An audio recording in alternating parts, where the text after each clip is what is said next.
Thank you for tuning in. This is DJ Fogfresh from SegaShiro.com, and it's my absolute pleasure to bring you a video review of Waku Waku 7. If you were ever to ask me to list my top 5 fighting games, I'm more than certain that Waku Waku 7 would appear on that list. Developed by Sunsoft, this is the pseudo-sequel to Galaxy Fight. Well, to be fair, it's not really a sequel at all. The only real connection is that Bonus-kun, the punching bag send-up of Ryu, appears in both of the games as a bonus character. And don't let the 7 fool you either. The 7 refers to the 7 characters in the game, and it refers to the plot device, as gamers are expected to collect 7 legendary balls. It's colorful, it's crazy, and it's also a parody game, making fun of anime cliches and fighting game cliches right across the board. And it does all of this without sacrificing gameplay, as it has a solid fighting game engine underneath the hood. It might not be tournament ready, but it certainly is a wild, wacky blast. And the gameplay sits nicely somewhere between the super jumps of X-Men Children of the Atom and the zaniness of the Marvel vs. Capcom series. It's a really odd and yet stellar mix of Capcom and SNK style of fighting. On the one hand, you have the 4-button attacks and screen zooming of an SNK game, but the colorful design and the half-quarter circles for special moves and super moves seems more reminiscent of Capcom. It's hard to describe really, but the feel of the game is fresh yet familiar. Spammy but fun. So let's do a bit of a brief history lesson here. Originally it was released in the arcades on the Neo Geo system in 1996. It was then later ported to the Sega Saturn, and it requires the 1 meg cartridge on the Saturn. It was once again released in 2008 on the PlayStation 2 Sunsoft Collection. It was also ported to the Japanese Virtual Console on the Wii. And while there's only 7 characters to choose from, there's no palette swaps here. Each character is very unique in their fighting style, and yet accessible when you go to play as them. Some of the other characteristic features that make Waku Waku 7 so unique is the fact that you could actually launch characters right across the screen, and you can also attack characters while they were on the ground. It kind of gives that Virtua Fighter feel to a 2D fighter. Each character has an easy to pull off super as well, and while these are unblockable and difficult to dodge, they require a charging period before you can launch them, so you can actually knock another player out while they're charging to release their attack. In terms of controls, the Saturn Pad makes it easy to whip off combos and moves, and to do all your attacks.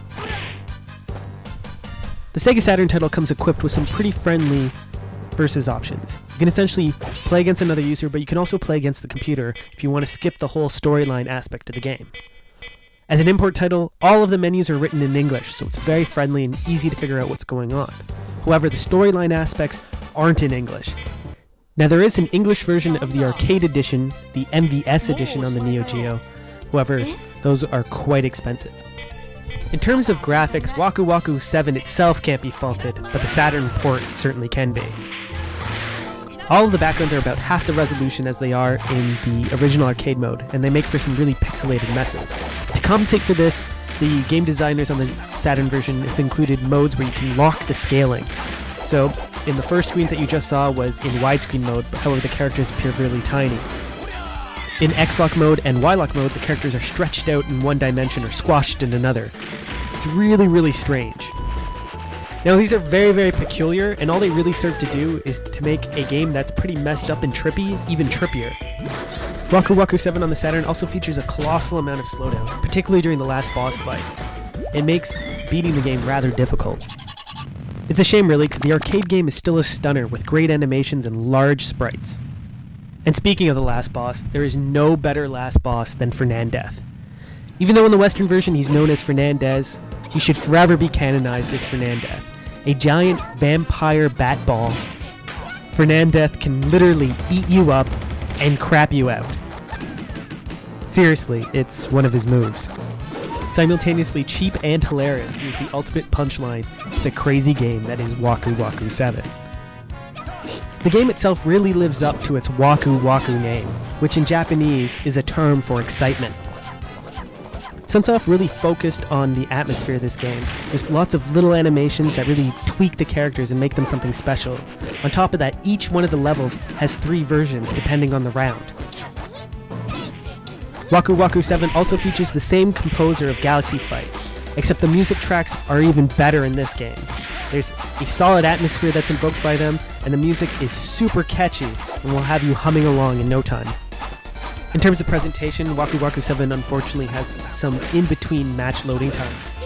And strange enough, this isn't fixed on the PS2 version. However, the wait is rather low.